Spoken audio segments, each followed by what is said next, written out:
Morning friend, সকালবেলা উঠলাম, উঠে আমি ফ্রেশ হয়ে নিলাম।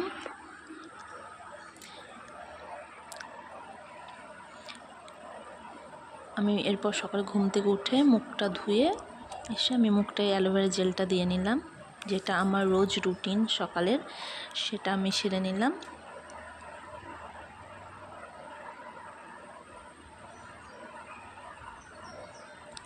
এটা দেওয়া কমপ্লিট হয়ে গেলে এরপর আমি চা করব।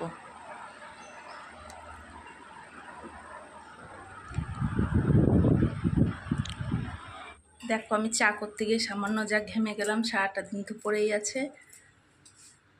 আমার এই গাছটা দেখেছো কত বড় হয়েছে তোমরা।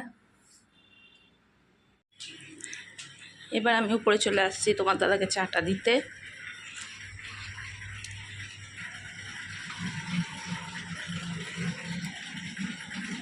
নাও,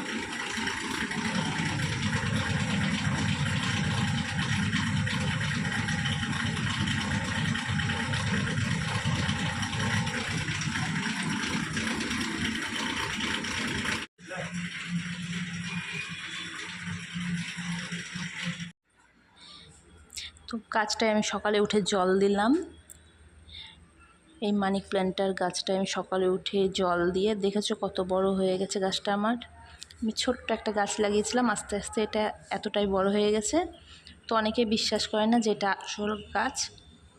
বাইরেও একটা লাগিয়েছি, তো বাইরেরটা অনেকটা বড় হয়ে এই যে এখান দিয়ে উঠে গেছে। আমি আবার এটাকে আটকে দিয়েছি। সমস্ত বাসি কাজ ছেড়ে এখন বাজছে 8:30। আমি রান্নাঘরে চলে এসেছি এই যে সকালের জল খাবারটা করতে। এখানে এই যে আমি এখানে করবো আলুর তরকারি, আর এই যে ময়দাটা মাখবো আর করব রুটি। কেউ এখানে খেতে দিয়ে দিয়েছি, ও সকালে খাবারটা সেরে নিচ্ছে। এখন বাজছে 12টা। তো সকালে জল খাওয়া সেরে সব কাজকর্ম সেরে আমি স্নানটা সেরে নিলাম।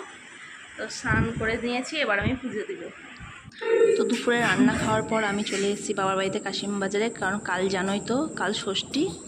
তো আসার পর ভাইয়ের বউ সবাই মিলে আমরা ষষ্ঠীর কিন্তু বাজার করতে বেরিয়ে গেলাম, আর ঘুরতেও বেরিয়ে গেলাম। আমরা যাচ্ছিলাম জিয়াগঞ্জের দিকে। তো সবাই মিলে এইভাবেই সন্ধ্যেটা কেটে গেল।